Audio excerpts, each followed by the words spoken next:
Lee Zeldin. And the job he's done is great. We had the auto industry in yesterday. They don't want people to fix their car. I said, that's strange. I've never heard of that. They have a thing to, nobody's allowed to fix their car. They gave a man 7 years in jail, actually, because he fixed his own car. So I thought we'd do something about that. But we'll get it all straightened out. Can you believe it? They want a bill that prohibits people from fixing. So if you're mechanically inclined, I grew up, I went to school with some guys who were, in some cases, horrible students. But they could fix an engine blindfolded. They could take a car apart blindfolded. But they weren't too good at arithmetic and other things. But they were great. And so there's a move on to stop people from fixing their car. I didn't understand it. But we had a great meeting yesterday with the head of General Motors and Roger Penske, head of Ford. We had a great meeting, I think. Ma, Grandpa's been drinking the bourbon again. What is this dotard talking about? Just rambling on about meetings, about automotive industry people who don't want you to repair your car. What on earth? I've never heard anything like that before. You don't want people repairing their own vehicles? No, that's fine. Not for warranty work, though. These are very complicated cars, and we don't think that's safe for many of the repairs on our vehicles. Someone at home like myself could never do it. I mean, I have no problem working on a 73 Bronco. To work on a brand new Bronco, I need all sorts of specialty tools. That's something that, we would put people's lives at risk. Oh, right. So as it turns out, there are automotive manufacturers and car company executives who genuinely are against the right of people to repair their own cars, at least for warranty work and other vital things like that. Anyway, that was the CEO of Ford being interviewed by the Detroit Free Press recently in response to Trump's recent comments at the White House about that recent meeting. And boy, is it creating a mess online if you're in the space to know about it. And what space is that? Of course, I'm talking about the right to repair movement. What on earth is right to repair? You may be asking yourself if you've been living under a rock for the past couple of decades. And if so, well, you've come to the right place. I'm glad you slithered out in time for this edition of Solutions Watch so that we can get into the right to repair, why you can't fix your own stuff, and what's being done about it. So here's a handy-dandy explainer from govfacts.org, which explains that a smartphone slips from your hand and the screen shatters, your refrigerator stops cooling, in the middle of harvest season, a high-tech tractor grinds to a halt. A few decades ago, these problems had clear solutions. A trip to a local repair shop or some DIY ingenuity could often solve the issue. Today, the path to a fix is often deliberately complicated. You may discover that only the original manufacturer can perform the repair, that essential parts are unavailable for you, to you or your local mechanic, or that a software lock prevents a perfectly good replacement from working at all. This modern dilemma is at the heart of the right to repair movement, which is a growing coalition of consumers, farmers, small business owners, and advocates fighting to restore the fundamental ability of people to fix the things they own. All right. Simple, straightforward. This is a concept that should resonate with pretty much everyone in the crowd, except for, I guess, billionaires or newly minted trillionaires who have the money to just buy disposable everything and don't care when things break down. For us, normal human beings, yes, it is an important thing when something that we rely on a daily basis breaks down and we have to get it repaired or repair it ourselves.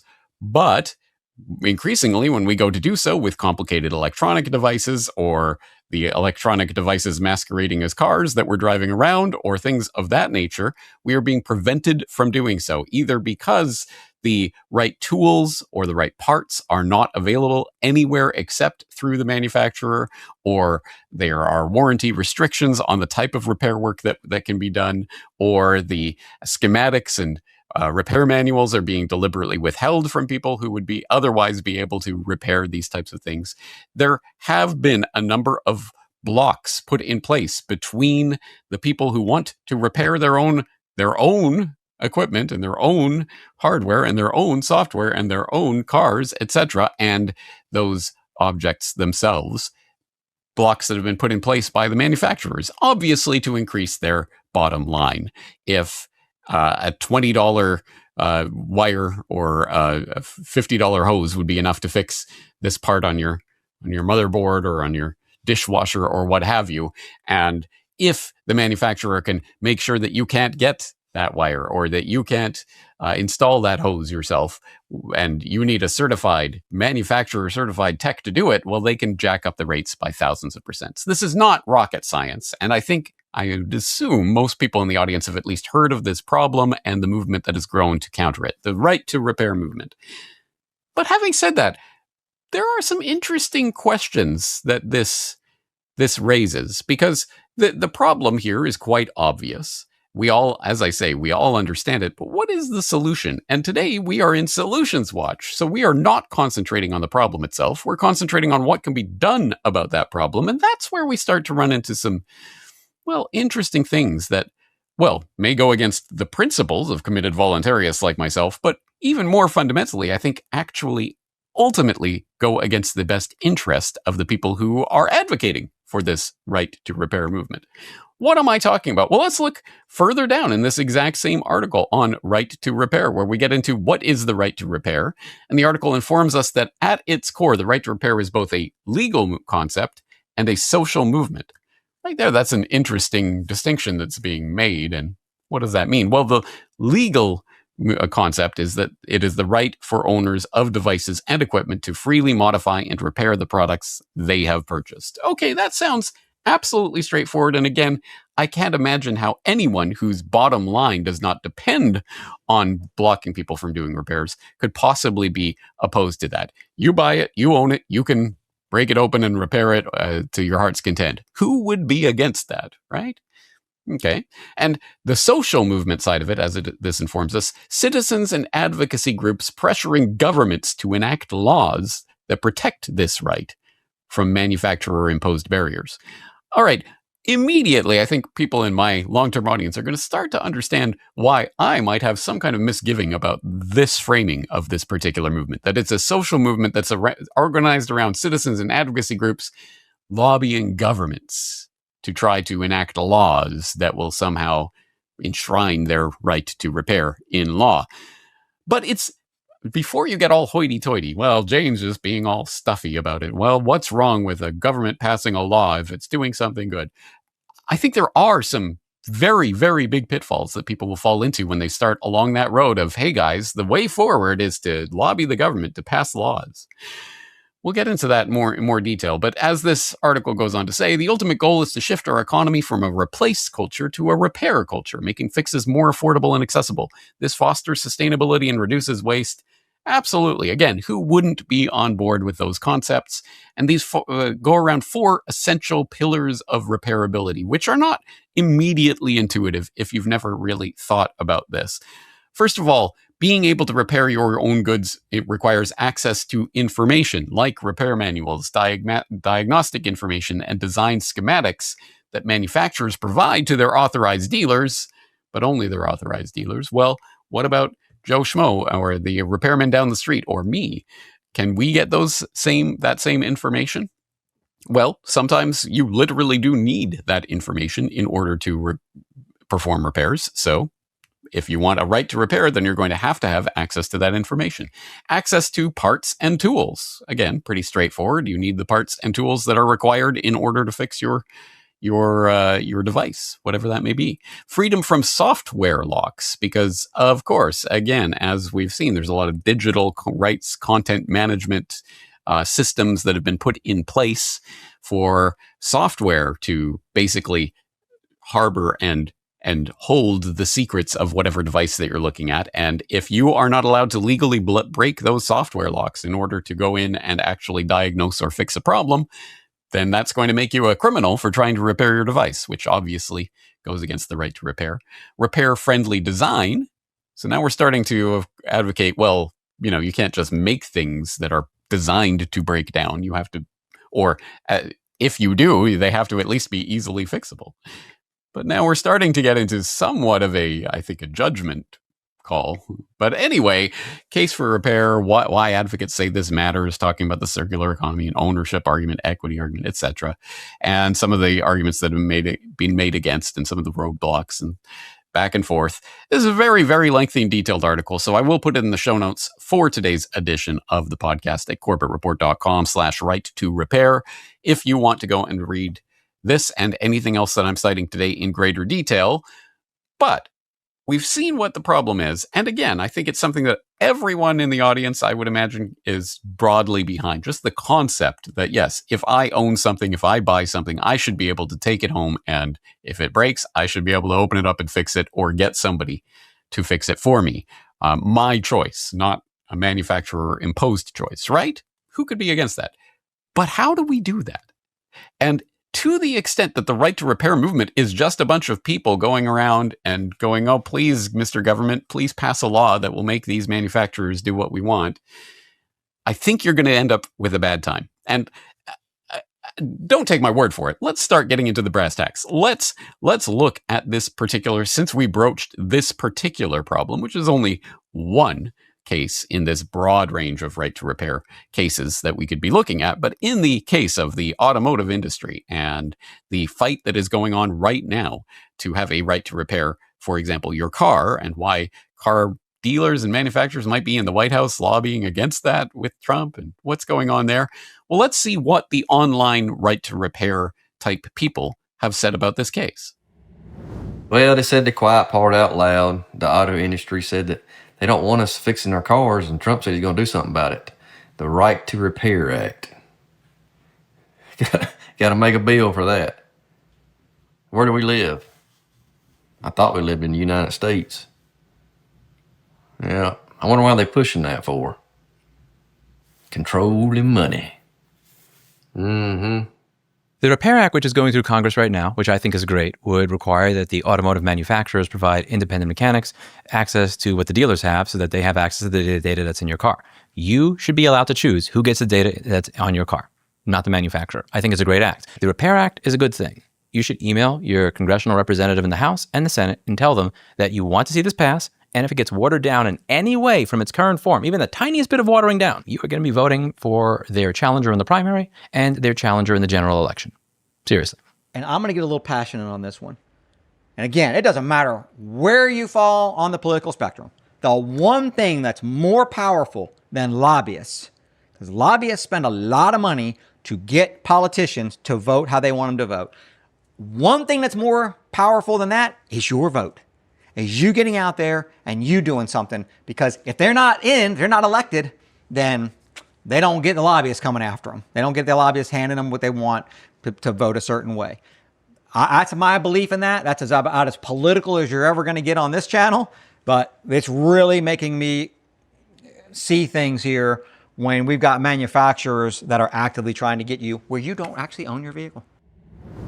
All right, gang, let's go. Right to repair. All we have to do is support the Repair Act. Well, that sounds simple enough, because as we know, if we just make sure that our elected representatives know that if they water down this right to repair bill, that we'll not vote for them, and that will influence the way that they treat this legislation that's passing through Actually, no, we know that that is absolute pie-in-the-sky, total fantasy nonsense. And I say that not just from my own perspective, but from the perspective of empirical study. Yes, you may have missed it, but in case you did, over a decade ago, even Cambridge University Press was publishing studies testing theories of American politics, elites, interest groups, and average citizens, which concluded that multivariate analysis indicates that economic elites and organized groups representing business interests have substantial independent impacts on U.S. government policy, while average citizens and mass-based interest groups have little or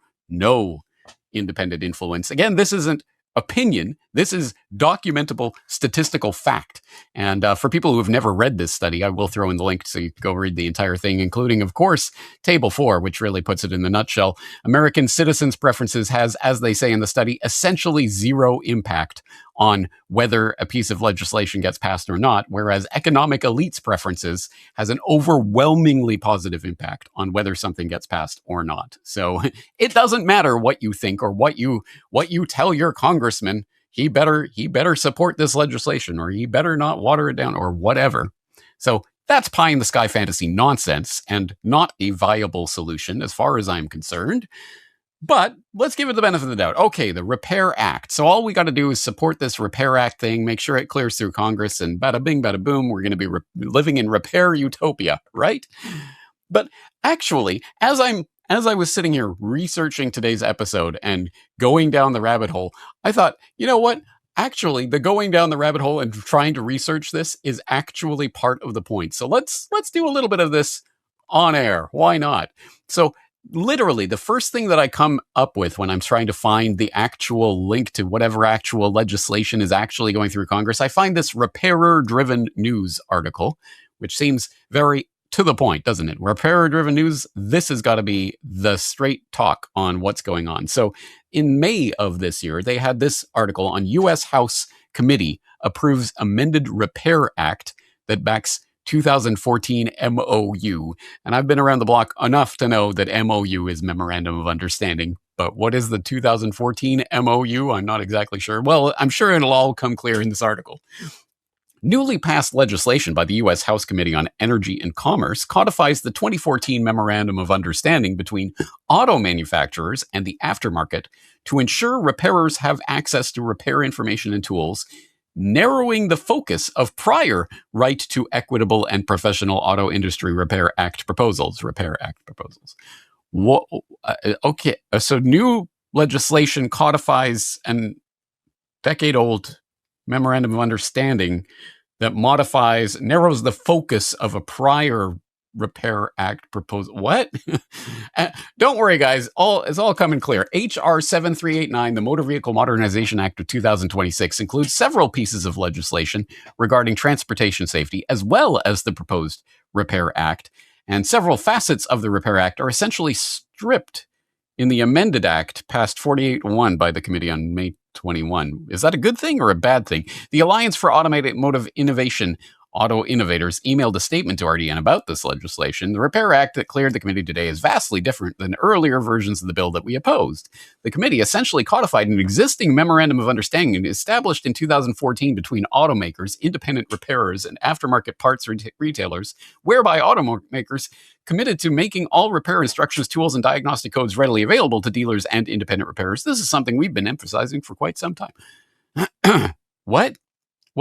Okay, so I'm not sure. Does this mean the Repair Act has been watered down, or it hasn't?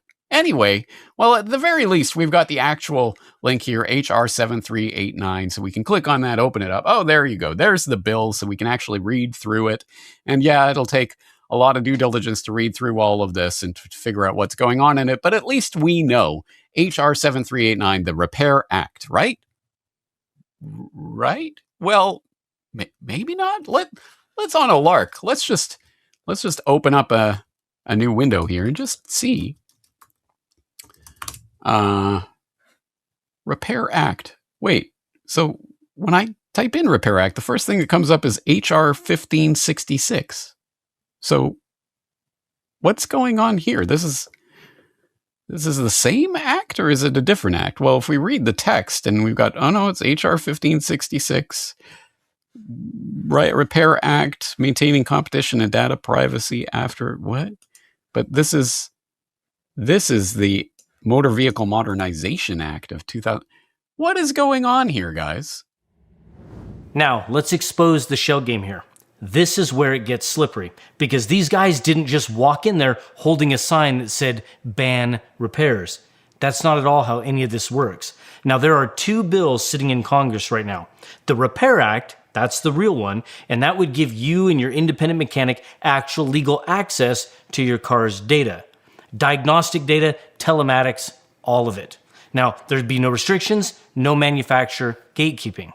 The other bill is HR 7389. That's the Motor Vehicle Modernization Act. And Ford and GM and the Alliance for Automotive Innovation are all publicly backing that one because it passed committee 48-1 in May.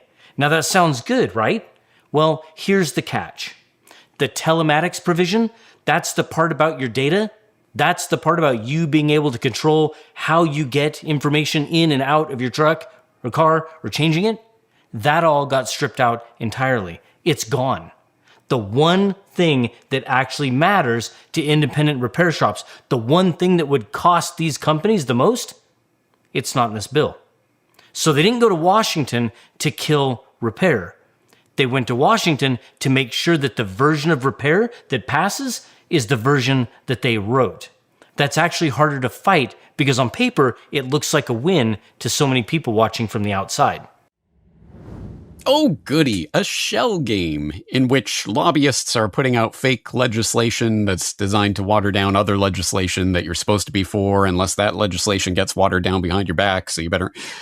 Oh, boy. All right. Well, if you want to get into it, so that particular legislation that we're looking at from the Repairer Driven News article is H.R. 7389, which is the Motor Vehicle Modernization Act of 2026, which is not the Repair Act, but looks and smells and tastes an awful lot like it. So what's the difference? Well, I am reliably informed, although full confession, I haven't read the complete text of both of these different versions of this legislation yet, but part of the key is in the magic of telematics. Telematics is the wireless system for transmitting the data that your car is collecting about you at all times, because of course our cars are basically surveillance tools at this point. And all of that data that it's collecting on you and your driving habits and all of that information about the systems and processes that are going on under the hood, or should I say on the motherboard, are available to the authorized dealers through these wireless systems through which they can access this data, but they are not available to others. And so should this data be available to everyone? Obviously, Right to Repair says, yes, this is an important part. In fact, this is the key part of Right to Repair for cars, is being able to access the data that your car has about you and about the car and about everything that's going on with the car. Without that, it's incredibly difficult, if not impossible, to solve a lot of automotive problems these days. So Right to Repair resolves around this telematics idea. And in this particular version of the Motor Vehicle Modernization Act, they have watered it down in the following way. In the Section 204, they talk about a study on marketplace practices. The Commission shall conduct a study under Section 6B of the Federal Trade Commission Act that examines certain marketplace practices in the motor vehicle aftermarket, including the following: access to covered data over wireless technology via any telematic systems.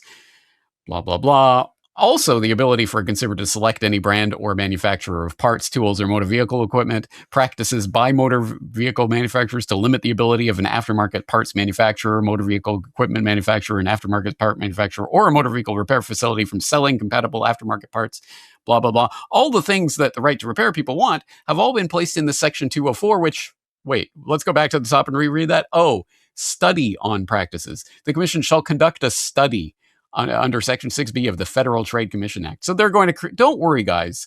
This is going to be shoveled off onto some marketplace practice commission, which is going to conduct some kind of study and decide whether or not these things are important. So that's, I think, the level of watering down that people are warning about. This modern Motor Vehicle Modernization Act is not a repair act. This is the watered down garbage that the automotive industry leaders were in the White House arguing for with Trump. They're not saying ban repairs. They're saying, no, pass this legislation, which is about motor vehicle modernization, and it's going to give people access to all this repair goodness. But they've watered it down by putting it in into these section talking about forming a study group. Don't worry, guys. Whereas the actual Repair Act has telematics baked into the cake. With regard to a motor vehicle manufacturer shall, as in they have to, there's no study to be done here, to the extent such vehicle is equipped for wireless transmission of such data over wireless technology via any telematics. So they shall provide a motor vehicle owner without restriction or limitation the data about their car, etc. So this is the Repair Act, guys. This is the one that you guys should be making sure that your congressman is trying to pass, etc. Although this is the text from February 2025, so I'm not even sure this is the most up-to-date version of the bill. Again, to my American brothers and sisters, if you are the state-loving people who think that everything, all goodness flows from government and lobbying your congressman, I'm going to write my congressman about this, guys. have at it. This is Solutions Watch. As you know, the remit of Solutions Watch is to throw stuff out at the wall, and you decide what is going to work for you or not work for you, what you want to invest your time, your energy, resources, and attention on. And if you are motivated to be a campaigner and lobby in government and calling your congressman, you go out and you do that, guys, and let me know how that works. I am genuinely in your corner, genuinely hoping that you will get the big win that you're hoping for, and that everything will be fixed. Personally, however, and this is my opinion, I think that's tosh and nonsense, and the very trap that has been designed to keep you running around in the hamster wheel, having precisely zero effect on anything, because you are not in charge of the government. It is not a government by and for and of the people.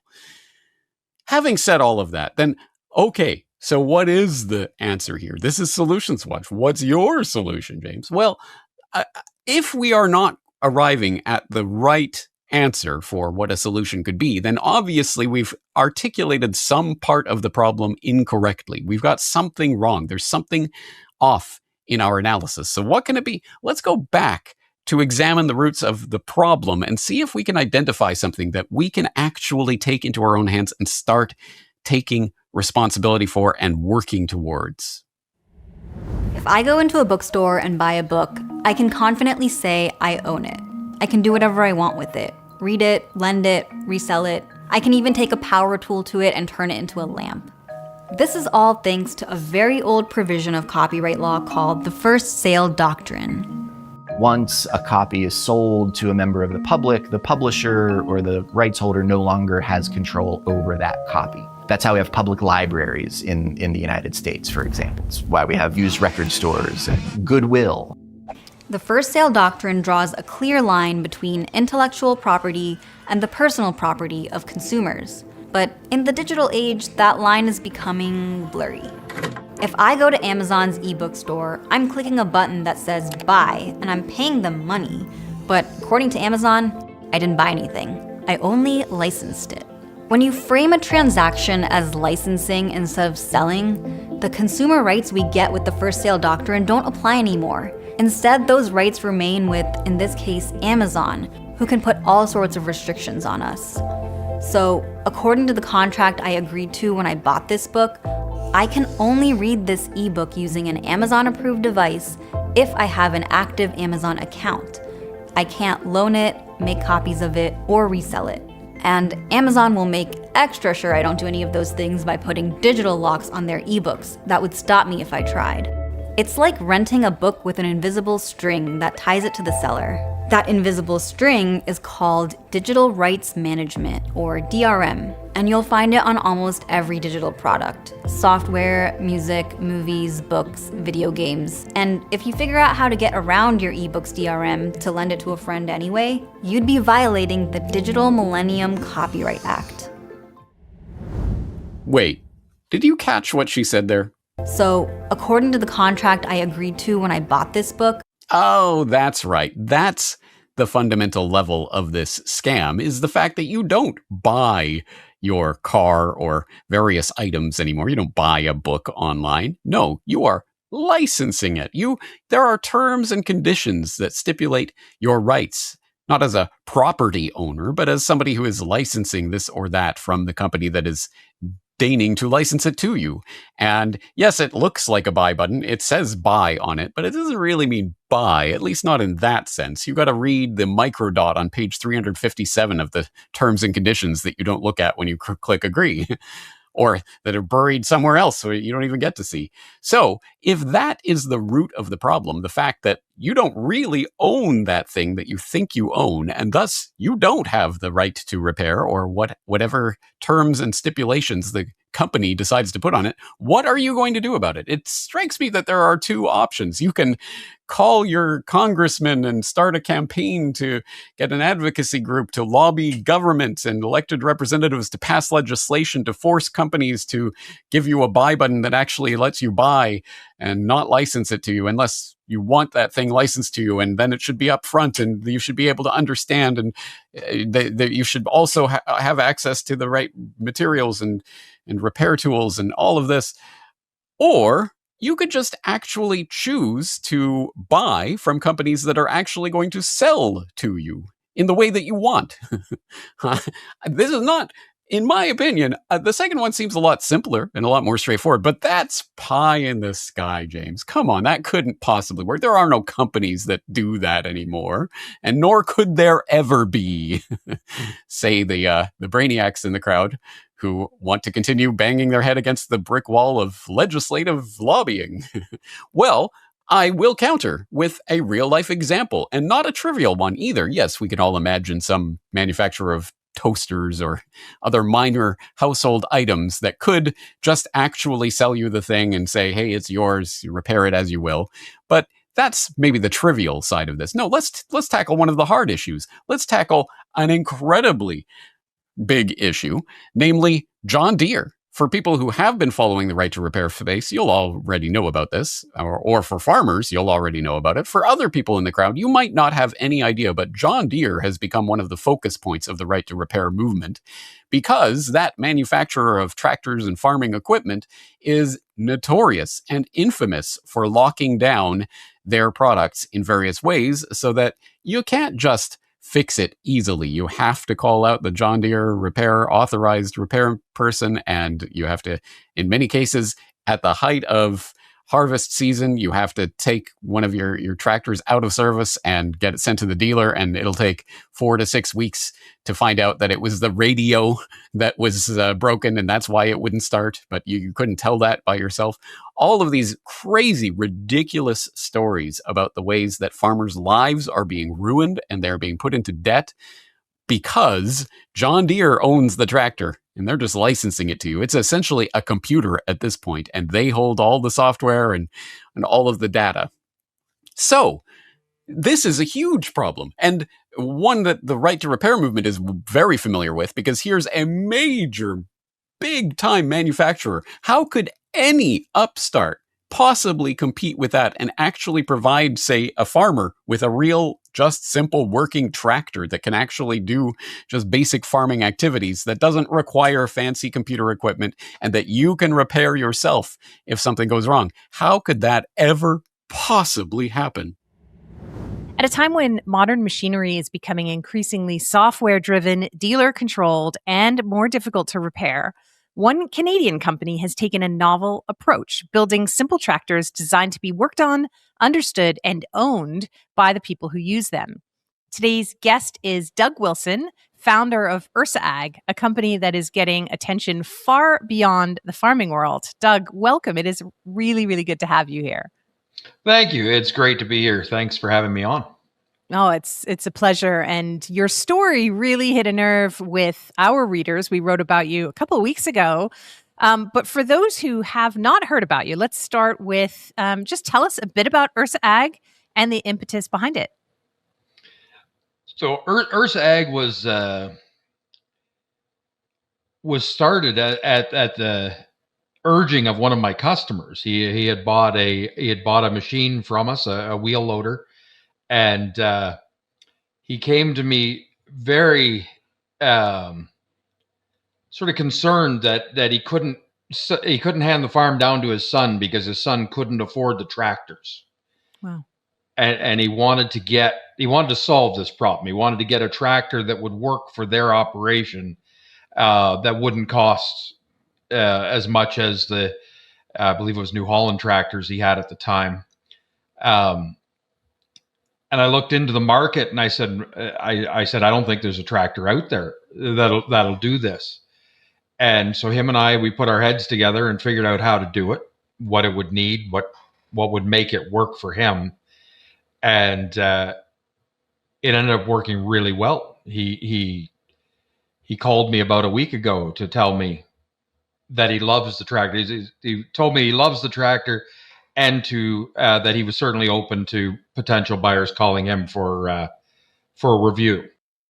So the affordability is one piece of what you're sort of pioneering here, but another piece, and I think a big piece of what has struck a nerve with so many people who have heard about you, is that you're building something simpler that people can fix themselves, something that they own outright, that they can work on, and that they can fix themselves. So there's almost a piece of there's like a little trucker convoy energy going on there in terms Right. of you sort of pushing back. It's like a rebellion against what you just described in terms of that software driven fractional ownership model. So talk a little bit about that. Is there a bigger idea behind what you're doing here? It really is driven by wanting to make the tractor work for the customer. It does go right back to that original farmer who talked me into doing this in the first place. He didn't need a complicated transmission. He was perfectly happy pushing the clutch. Mm-hmm. He just needed that if a leak started, he could fix it. That's what he was looking for. If the engine needed work, he could do it, or at the very least, any mechanic could work on it. And I think that is an overwhelming feeling among the medium-sized farmer, is that they can't afford $200 an hour for a dealer truck to come out and fix their equipment. Mm-hmm. And that is universal. It's $200 here. It's $200 in the U.S. That amazed me when I started talking to guys in the U.S. about their repair costs. The need is fairly clear, and the skill on the part of the farmers themselves has been there for years. Mm-hmm. They're very capable and very knowledgeable. They don't need to call tech support to fix things. Right. So they're only going to call tech support to fix things if they're forced to. Exactly. So I should mention that you're not only based in Canada, you're in Alberta, Canada. Correct. And I just wanted to ask you, so how is business going? How long have you been offering these new tractors? And are you selling a lot of them? And to whom? So we've been building tractors now for about 3 years. Mm-hmm. We were growing nicely. This year we made an arrangement to kind of double our production capacity. So we were already going to build quite a number of tractors this year compared to what we did, say, last year. But the notoriety we've gotten, the interest we've gotten from being pretty visible on social media has driven that a little faster and harder than we had planned. So right at this moment, our production's sold out through August. And what does that production look like? How many tractors? That's right around 20 tractors between now and August. Might be a little more than 20, but it's about that. Mm-hmm. But the problem that we have right now is not that we couldn't build more. I could build 50 tractors between now and August. We have a supply chain lag because I didn't plan for this kind of volume. So I don't have enough transmissions to build more than 20 tractors between now and the end of August.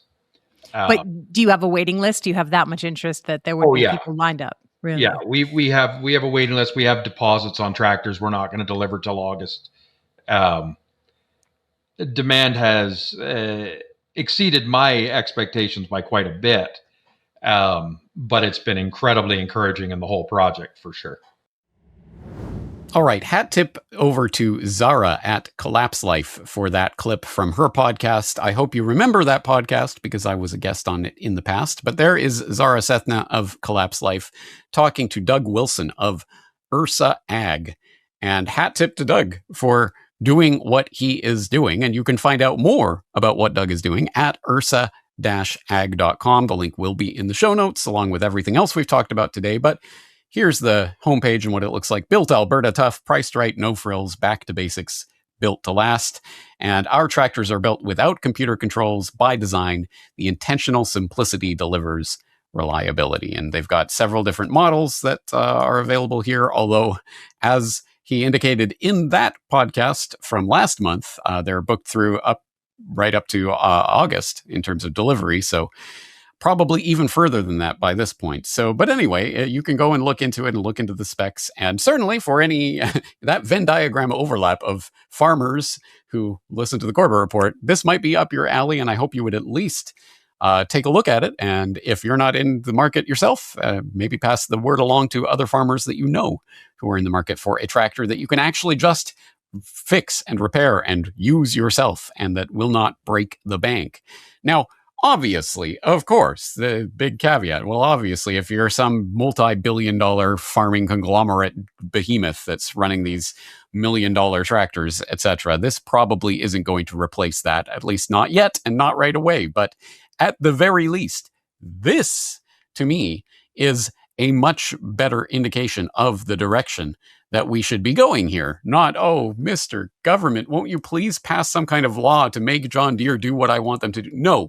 Take the money away from John Deere and give it to someone who is going to sell you what you want. What a remarkable idea. Actually holding the companies accountable and hurting them where it counts when they treat you like garbage. I think that is a much more effective way to get our point across, and it is going to hurt. I am not saying this is the path to utopia and nirvana and it'll all work out and no problems possible here, guys.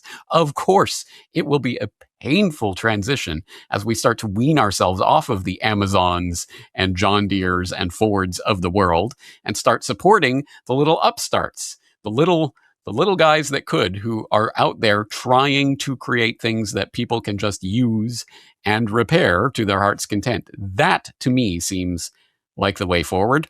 But as always, I'm interested in your take as well. So if you are a Corbett Report paid up member, please log into the website and go to corbettreport.com/right-to-repair, where you can leave your thoughts on this topic. It's an incredibly important one that I'm sure we'll be circling back to in the future.